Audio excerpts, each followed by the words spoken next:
इंसानी सकाफत की मालूमात के मुताबिक मिर्गी का शुमार कदीम बीमारियों में होता है। मखसूस अलामत की वजह से ये मर्ज हमेशा एक मुअम्मा रहा है। दौरे के वक्त शऊर कुछ हद तक ही काबू में रहता है, मगर इस वक्त होने वाली हरकतें और एहसास किसी रूहानी कुव्वत के होने का इशारा करती है। इस मर्ज का साइंसी नजरिया सिर्फ 1 सदी से हासिल हुआ है। तहरीरी तौर पर मिर्गी का बयान सबसे पहले मिस्र में मिलता है। ये बयान जिस पर रकम किया गया है उसे पेपाइरस कहते हैं। पेपाइरस पर बनी हुई इंसानी तस्वीर से पता चलता है कि शैतानी रूह मिर्गी से मुब्तला इंसान के जिस्म में दाखिल होकर उसको अपने कब्जे में कर लेती है। लेकिन साइंस के नजरिए से इंसानी जिस्म कई खराब आसाब सेल्स से बना है। इन आसाब की हरकत और कारगुजारियों को दिमाग मुतवाजिन करता है। मिर्गी का मर्ज 2 किस्म का होता है, जुज़बी और मुकम्मल। जुज़बी मिर्गी में दिमाग का एक हिस्सा ज्यादा मुतासिर होता है, जबकि मुकम्मल मिर्गी में दिमाग के दोनों हिस्से मुतासिर होते हैं। गुज़िश्ता दिनों नई दिल्ली में वाक़े all India institute of medical science के ज़ेर एहतमाम बच्चों में मिर्गी का रोग, तरदीद और हल के मौजू पर एक सेमिनार का इनकाद किया गया। इस मौके पर बच्चों में बेदारी लाने के लिए पेंटिंग कंपटीशन भी करवाया गया, जिसमें बच्चों ने बढ़ चढ़ कर हिस्सा लिया। इन बच्चों को सर्टिफिकेट से भी नवाजा गया। इस सेमिनार में मिर्गी के माहिरीन, तबीबों और वज़राए सेहत के अफसरान ने शिरकत की और इजहार ख्याल किया।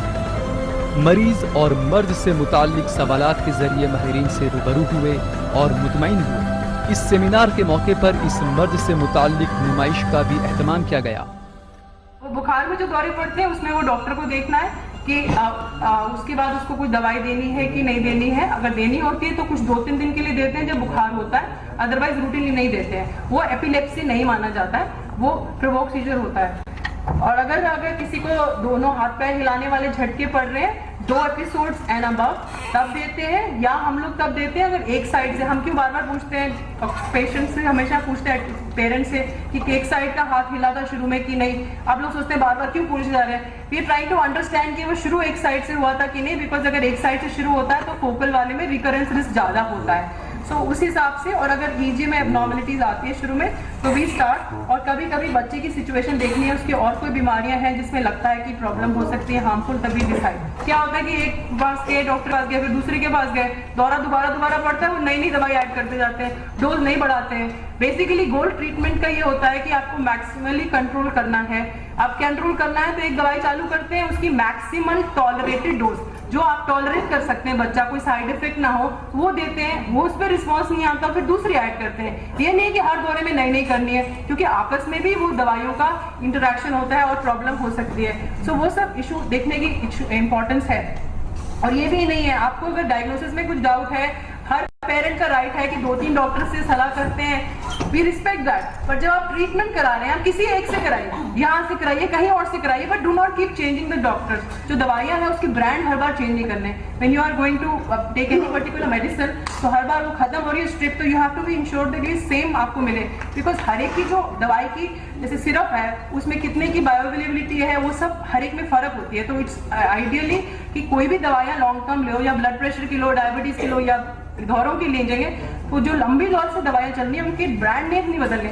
मैं नहीं कह रही कोई एक ब्रांड नेम यूज करो, जो सा भी यूज कर रहे हैं, do not keep changing every time. Never in चम्मच एंड नेवर इन ढक्कन, इट्स ऑलवेज ml। सिरिंज लेना है, उसमें नाप के दवाई देनी है, and obviously syrup has to be shaken and given. और जब भी डॉक्टर को भी आप जब देखने हैं डॉक्टर ने कुछ लिखा है, इंश्योर कर लें आप समझ रहे हैं। कई बार कोई सिरप के जो मिलीग्राम है बहुत इंपॉर्टेंट होता है, ये आप कैजुअली नहीं लेंगे। और अगर आपको टाइम बोला है सुबह शाम, तो सुबह शाम लेंगे, यानी कि सुबह 8 बजे लिया तो रात को 12 बजे ले रहे हैं, ऐसा नहीं होगा। प्लस माइनस आधा घंटा पौना घंटा कर सकते हैं। या छोटा बच्चा है, उसने उल्टी कर दी, within half an hour of giving the दवाई उल्टी कर दी, तो आप दोबारा रिपीट करेंगे। So these are very important in certain situations, specially छोटे बच्चों में। एंड कभी भी ये दौरों की दवाई सडनली स्टॉप नहीं कर दीजिए, या सडनली स्टार्ट नहीं कर दीजिए। हम ग्रेजुअली ही करते हैं हर चीज के लिए, and we will decide in situation में we give stop after 3 months, some of them we stop after 2 years, and generally we try to do an EEG before stopping the drugs. They are supervised, individualized treatments with the diets which we prescribe. That will have to be done by doctor। ये नहीं कि आप अपने आप चिकनाई लेने लग जाए। ये सीजर कार्ड की बात थी, इट इज वेरी इंपॉर्टेंट कि जो भी हमारे पास पेशेंट्स आ रहे हैं, वो स्कूल जा रहे हैं, उनको ये देना, बिकॉज इट शुड बी। कभी दौरा तो कहीं भी बढ़ सकता है ना, तो इसलिए दे शुड अंडरस्टैंड एंड हमें सबको जानना है, ये नहीं कि हमारे बच्चे में दौरा पड़ता है या नहीं, हर एक को जानना चाहिए कि हर एक को एक तो हार्ट अटैक का भी ट्रीटमेंट मालूम होना चाहिए कि कैसे रिससिटेशन करना है, और ये भी मालूम होना चाहिए कि करबट कैसे दिलाना है और वो नेजल स्प्रे कैसे देना है। और स्प्रे तो पेरेंट्स को रखना पड़ेगा बच्चों के पास, और जो बड़े हो गए उनको भी रखना चाहिए और बताना चाहिए पेरेंट्स को कि जब होए तो टेंशन नहीं करेंगे, कपड़ों को यूज करेंगे, ये नहीं देख रहे हैं कि भाई कोई सर पे चोट वोट तो नहीं लग रही कहीं से, क्योंकि खाने की नलकी और सांस की नलकी आगे पीछे है तो ऑब्वियसली टेंशन रहता है कि कुछ खाने का पदार्थ, क्योंकि वॉमिटिंग अगर आती है दौरे में तो सांस की नलकी में ना चले जाए and it can cause serious life threatening situation. और जब जूता सुंघाना एंड वो मुंह में कुछ डालना एंड ऑल दैट, वो सब are very risky, they should not be done. आज मुझे बहुत खुशी है कि एक मोबाइल ऐप लॉन्च हुआ है जिसके तहत कई हजारों लोगों को खुद के भरोसे पर आइडेंटिफाई हो सकती है कि उनको एपिलेप्सी है या नहीं है। टेक्नोलॉजी का यूज़ सिंप्लीफाई करते हुए इट इज़ वेरी इजी कि आइडेंटिफाई करने के लिए। कुछ दिन पहले जब ऑल इंडिया इंस्टीट्यूट ने ऑनलाइन रजिस्ट्रेशन सिस्टम लॉन्च किया था तो हम लोगों को यकीन नहीं था कि 4 महीने के अंदर करीब 10.25 लाख लोग 10.5 लाख पीपल उस एप्लीकेशन को यूज़ करेंगे। रोज़ जब आप आते हैं all India institute of medical sciences में और पेशेंट रजिस्ट्रेशन सेंटर पर जाते हैं, करीब 10,000 लोग पर डे इस एप्लीकेशन को यूज़ कर रहे हैं। मैं आपसे यही निवेदन करूंगा कि नेशनल इंफॉर्मेटिक्स सेंटर के एक बड़ा टीम अपने कंप्यूटर सेंटर में अवेलेबल हैं, आप उनके माध्यम से इसको प्रोपगेट कीजिएगा और साथ ही साथ जो सेल्फ सर्विस कियोस्क बाहर जो लगे हैं उसके अंदर इस सॉफ्टवेयर को आप लोड कराएं एंड यही ऐप जो ई हॉस्पिटल ऐप के साथ इसको मर्ज करें ताकि ये दोनों ऐप्स जो आज मैं देख रहा था डाटा 20,000 पेशेंट में से सिर्फ 60% पेशेंट्स एपिलेप्सी के डायग्नोस्ड हैं, 40% परहैप्स आने की ज़रूरत नहीं है कंसल्टेशन तक, उनको स्क्रीन किया जा सकता है सेल्फ सर्विस कियोस्क पे। टेलीफोन बेस्ड फॉलोअप का भी प्रस्ताव आपने रखा है। एक पॉइंट और कहना चाह रहा था, हमारे पास एक काफ़ी एडवांस सॉफ्टवेयर टीम अवेलेबल है टाटा कंसल्टेंसी सर्विसेज से, करीब 100 लोग यहाँ पर काम कर रहे हैं जो एम्स ट्रांसफॉर्मेशन प्रोजेक्ट के तहत। तो मैं उनसे अनुरोध करूँगा जो 4-5 उनके जो लीड मैनेजमेंट स्पेशलिस्ट हैं वो आपसे संपर्क करें ताकि इस मोबाइल बेस्ड ऐप को ज़्यादा से ज़्यादा प्रचलित किया जा सके। क्या क्या इन्वेस्टिगेशन हमें करनी चाहिए, जैसे आप डॉक्टर विष्णु आपको बता देते? आमतौर पे जैसे अभी ये हमारे देश में, क्योंकि जैसे कंट्रीज होते हैं उस हिसाब से दौरे के कारण भी भिन्न भिन्न होता है, तो जैसे हमारे इधर इन्फेक्शन कॉमन होता है तो सबसे जरूरी है एक सीटी स्कैन या एमआरआई करना, वो भी कॉन्ट्रास्ट के साथ। तो आमतौर पे आपसे जब आप ओपीडी में पहुंचेंगे डॉक्टर ये जरूर पूछते हैं कि दवाई के साथ हुई थी सीटी स्कैन या एमआरआई कि बगैर दवाई की हुई थी। जैसे न्यूरोसिस्टिक सर्कोसिस है, ट्यूबरकुलोसिस है, ये कॉमन बीमारियां होती है जिनसे दौरे होते हैं, तो एक तो वो रूल आउट करना चाहिए सबसे पहले।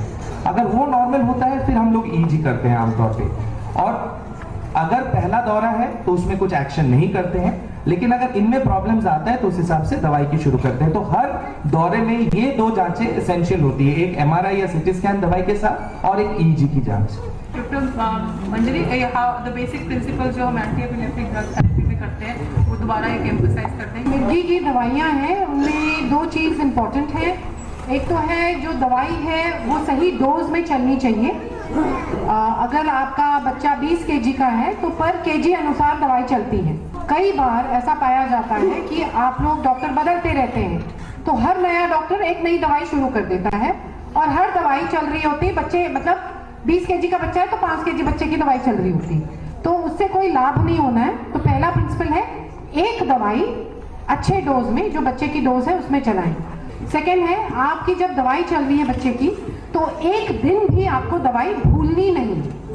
अगर आप दवाई भूल गए तो जरूर दौरा आएगा, इसको हम ब्रेक थ्रू सीजर्स बोलते हैं, और बहुत कॉमन कारण है दवाई जो भूल जाते हैं आप लोग, उसकी वजह से दौरा पड़ना है। दवाई खत्म होने के पहले खरीदनी होती है, ये नहीं कि खत्म हो जाए और आप वेट कर रहे हैं 1 हफ्ता फिर दौरा आएगा, फिर आप बोलोगे दवाई ले रहे हैं फिर भी दौरा आ रहा है। और दवाई कभी भी एकदम से बंद न करें, अगर दवाई एकदम से बंद करेंगे तो दौरा भी बड़े रूप में वापस आएगा।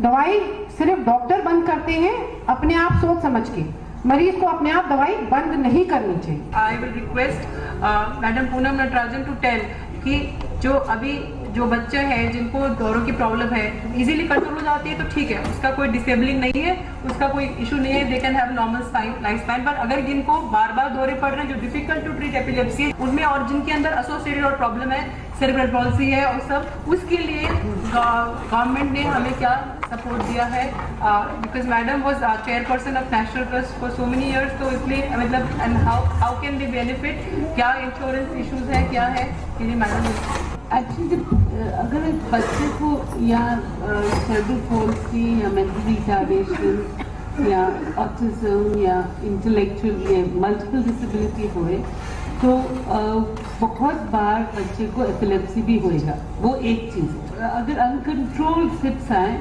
तो फिर वो कभी कभी डैमेज हो जाता है, तो बच्चे को मेंटल रिटार्डेशन या फिर मोटर डिसफंक्शन भी हो सकता है। इसीलिए वो बोलते हैं कि हमेशा दवाई ज़रूर देनी है और टाइम पे देनी है, और कब बंद करनी है वो डॉक्टर बताएगा और कैसे बंद करनी है। जब बच्चे का फिट फ्री इयर्स आ जाते हैं और कोई फिट नहीं होता तो फिर डॉक्टर उसको आस्ते आस्ते बंद करता है, एकदम नहीं बंद करता। तो कोई एक जैसे स्लाइड होता है कि आस्ते आस्ते कम करते जाते हैं और फिर बंद होता है। इसलिए जब आप एकदम बंद कर देते हो तो फिर कभी कभी बच्चे के साथ मुश्किल हो सकता है। तो सबसे पहले तो मैं बोलूँगी कि दवाई को बंद नहीं करना। एक्चुअली 4-5 ही ड्रग हैं पूरे दुनिया में जो एपिलेप्सी को क्योर कर सकते हैं, और ये सब जो डॉक्टर लोग करते हैं वो है एक ट्रायल एंड एरर कि कौन सी दवाई उनको मालूम कि इसके लिए कुछ काम करेगा, पर हर बच्चे के लिए उनको देखना पड़ता है क्या करते हैं। 4-5 डॉक्टर के पास मत जाइए, एक डॉक्टर के साथ अगर आप एपिलेप्सी का काम मैनेजमेंट करेंगे तब बहुत ही अच्छा होगा, क्योंकि फिर वो डॉक्टर उसको ठीक से मॉनिटर और मैनेज कर पाएगा। कभी कभी हमको प्रॉब्लम होता है कि एपिलेप्सी कंट्रोल नहीं हो सकती, जो रिफ्रैक्टरी एपिलेप्सी बोल रहे हैं, तो कोई भी दवाई दे फिर भी वो कंट्रोल नहीं होती, और फिर हम लोग सोचते हैं क्या करें, कि आयुर्वेदा जाएं या होम्योपैथी, पर ज़्यादा से ज़्यादा लगता है कि कैसे हम लोग इसको ट्रीट करें। सबसे पहले तो मैं बोलूँगी कि आपको अगर बहुत अच्छे से डॉक्टर का सलाह चाहिए तो आप अपनी जो डायरी में नोट करिए कि कब फिट आया, कैसा फिट आया, कितनी देर रहा, और फिट आने से पहले क्या हुआ और फिट आने के बाद क्या हुआ।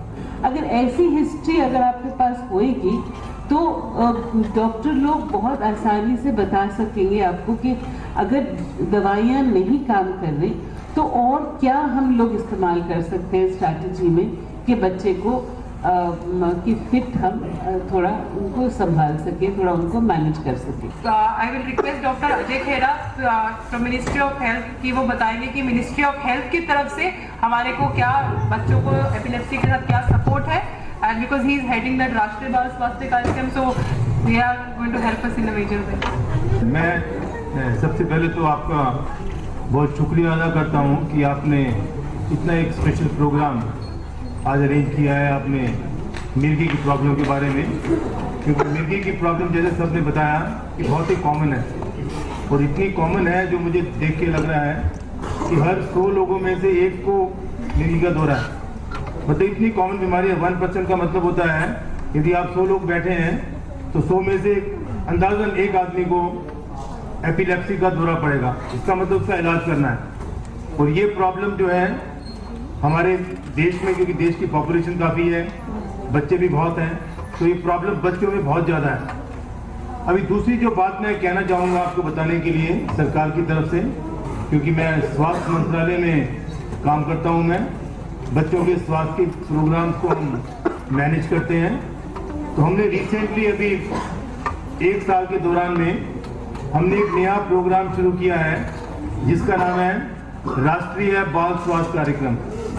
न उस राष्ट्रीय बाल स्वास्थ्य कार्यक्रम में हम हर बच्चे को पैदा होने से लेके 18 साल तक के हर बच्चे को हम स्क्रीन कर रहे हैं। स्क्रीन का मतलब उसको हम देख रहे हैं कि उसको कोई दौरा तो नहीं पड़ता, कि उसको ऑटिज्म तो नहीं है, कोई डेवलपमेंट डिले तो नहीं है, कोई उसको बर्थ डिफेक्ट तो नहीं है, या कुछ जो बीमारियां होती हैं जिसको बोलते हैं डेफिशिएंसी डिजीजेस तो नहीं है, विटामिन ए की प्रॉब्लम, विटामिन डी की प्रॉब्लम। तो कहने का मतलब हमने एक इंतज़ाम शुरू किया है जिसको बोलते हैं प्रिवेंटिव स्क्रीनिंग। ये नहीं कि जब बीमारी हो तभी आप डॉक्टर के पास जाएं।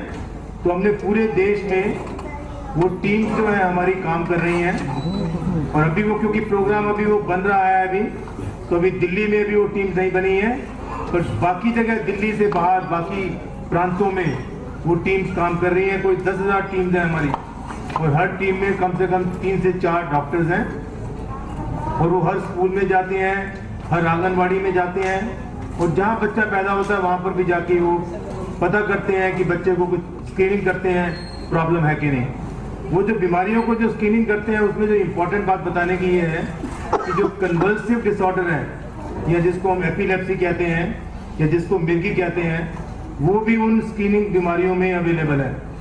और हम गवर्नमेंट ऑफ इंडिया की तरफ से कोशिश कर रहे हैं कि जितने भी एपिलेप्सी के बच्चे डायग्नोज हों उनके लिए फ्री ट्रीटमेंट, फ्री काउंसलिंग का इंतजाम करने की हम प्लानिंग कर रहे हैं। एपिलेप्सी सर्जरी के लिए क्या फायदा हो सकता है for difficult to treat epilepsy के सिचुएशन में? एपिलेप्सी सर्जरी का क्या रोल है? देखिए, अभी तक हम लोगों ने करीबन 700 बच्चों को सर्जरी किया जिसमें सर्जरी सक्सेसफुल हुआ है। वो देश में सबसे बड़ा प्रोग्राम है। सो नॉर्मली जब हम सर्जरी बोलते हैं तो आप लोगों का क्या रिएक्शन होता है? आप लोगों का ये रिएक्शन होता होगा कि ये तो बहुत डेंजरस है, ये बिल्कुल लास्ट स्टेजेस में करना चाहिए, ये जब बच्चे के लिए और कुछ अपॉर्चुनिटी और कोई ऑप्शंस नहीं है तो तभी ऑपरेशन करना चाहिए। मैं 2-3 बातें बोलना चाहता हूँ। एक है, नंबर 1, जैसे ही हमें पता चला है कि इस बच्चे को दवाइयों से ठीक नहीं हो सकती है, वेदर MRI में कुछ निकला या नहीं निकला हो, but still we can consider epilepsy surgery. तो कोई भी बच्चों में अगर मान लीजिए 2 दवाइयों से ठीक नहीं हो रहा है और बाकी समय के लिए जैसे अभी बताया कि आपको बाकी सारी दवाइयों को कोशिश करने की जरूरत नहीं है, उसी समय हमें देखना पड़ेगा कि एपिलेप्सी सर्जरी हो सकती है। दूसरी बात, अगर दौरे पड़ रहे हैं तो बच्चों को क्या दिक्कत हो सकती है? एक तो नंबर 1, दौरे पड़ते जाएंगे तो जो ब्रेन में कोशिका है वो खत्म होते जाएंगे, तो उसकी जो बुद्धि है खत्म होती जाएगी, और उसका जो रिस्क ऑफ डेथ है वो भी बढ़ता जाएगा। तो नॉर्मली ये बताया गया कि वो कोई भी बच्चे को अगर मिर्गी की बीमारी है तो risk of death 0.5% per year होता है। तो जैसे 10 साल तक मिर्गी की बीमारी है तो 5% रिस्क ऑफ डेथ होता है। इसलिए यही 2 कारण की वजह से हमें सर्जिकल ऑप्शंस बहुत ही जल्दी सोचना चाहिए। दूसरा, ये जो ड्रग रेजिस्टेंट एपिलेप्सी जिसे बोलते हैं, जहाँ पे दवाइयों की वजह से एपिलेप्सी ट्रीटमेंट नहीं होता है, ये बाकी एंटीबायोटिक रेजिस्टेंट ट्यूबरकुलोसिस या एंटीबायोटिक रेजिस्टेंट डिजीज जैसा नहीं है। इसका मतलब ये नहीं है कि आप खूब सारे दवाइयाँ कोशिश करें फिर ठीक नहीं हो रहा है तो फिर जाके आप सर्जरी के बारे में सोचें। It is not a treatment of last resort. ये जो ड्रग रेजिस्टेंट एपिलेप्सी है ये डी नोवो है। इसका मतलब उस पेशेंट में ऐसा बायोलॉजिकल कंस्टिट्यूशन है कि वो पेशेंट ही ड्रग रेजिस्टेंट एपिलेप्सी है उसका। इसका मतलब अगर 2 दवाइयों से ठीक नहीं होता है प्रॉपर कॉम्बिनेशन में, तो हमें इमीडिएटली सर्जरी के बारे में सोचना चाहिए। और ये एक बार हमने प्रूव कर दिया कि ड्रग रेजिस्टेंट एपिलेप्सी है तो सर्जिकल ऑप्शन जितना जल्दी हो उतना जल्दी हमें देना चाहिए। मैं ये बताना चाहता हूँ कि हमारे एक्सपीरियंस में the success of surgery is as high as 80 to 90% in properly selected cases and proper indications. और इसका रिस्क भी जो है काफ़ी कम है, लेस देन 0.5%। तो इसी के वजह से we have to consider epilepsy surgery if the child is not getting treated by medicine. Seizure और ईजी क्या है? क्या आग और पानी को देखने से मिर्गी का दौरा पड़ता है? डेथ किसी केस में हो सकती है? देखने से नहीं होता। Does it happen through hereditary Vishwarup? Is there any permanent cure? हाँ बिल्कुल, अगर कुछ बीमारियां होती हैं कि अगर आपके पहले खानदान में किसी को है, कारण है, आनुवांशिक कारण बिल्कुल है, आनुवांशिक कारण होते हैं दौरे के लिए। परमानेंट क्योर कारण के ऊपर डिपेंड करता है। जिस चीज के लिए दौरा है अगर वो आसानी से क्योर हो सकता है तो परमानेंट क्योर हो सकता है, लेकिन कुछ बीमारियां हैं जिनमें परमानेंट क्योर नहीं होती, लेकिन एक ऐसे लेवल पे लेके आ सकते हैं दौरे को जिसमें क्वालिटी ऑफ लाइफ इंप्रूव हो जाता है। अगर 5 साल के बाद कोई दौरा नहीं पड़ा, can it be taken as cured? It is very difficult to say, मतलब ट्रीटेबल होता है हमेशा, रिकरेंस रिस्क रिस्क रहता है, जिसका रिस्क कम होता जाता है। अगर हमारे पे वो रिकवर हो गया तो हमारे लिए तो 100% हो गया, पर it is difficult to say मतलब। एंड लेनॉक्स-गैस्टाउट सिंड्रोम जो आपने लिखा है किसी ने कि 25 ईयर्स के साथ है, बेसिकली अनकंट्रोल चीज़ें है लेनॉक्स-गैस्टाउट का। तो अगर अनकंट्रोल चल रहे कई बार बहुत लंबी दवाई देनी पड़ सकती है। ब्रेथ होल्डिंग स्पेल में तो बेसिकली होता है कि हमेशा बच्चा सांस रोता है, किसी भी कारण से खुंदक खाएगा, रोता रोता बहुत ज़्यादा रोएगा, फिर सांस भूल जाएगा, उसके बाद हाथ पैर ढीले पड़ जाएंगे, बेहोश हो जाएगा। 2 मिनट वीडियो है आपको ये दिखाने के लिए कि there are many people who have made it big who have epilepsy.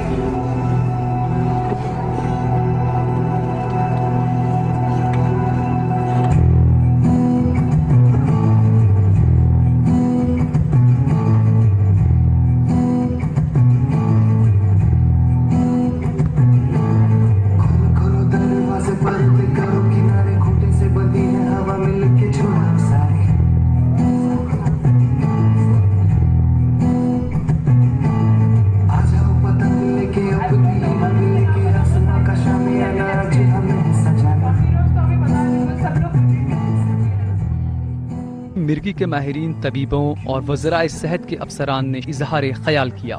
मिर्गी ऐसी बीमारी है जहाँ पे 75% ऑफ द केसेस हम मेडिकल ट्रीटमेंट से ही कर सकते हैं, लेकिन 25% ऑफ केसेस ड्रग्स सक्सेसफुल नहीं होता है। तो इन केसेस को हम ड्रग रेजिस्टेंट एपिलेप्सी बोलते हैं और इसमें हम सर्जिकल ऑप्शंस करते हैं। मैं बहुत ही कॉन्फिडेंस और गर्व के साथ ये कह सकता हूँ कि सर्जरी बहुत ही सक्सेसफुल है।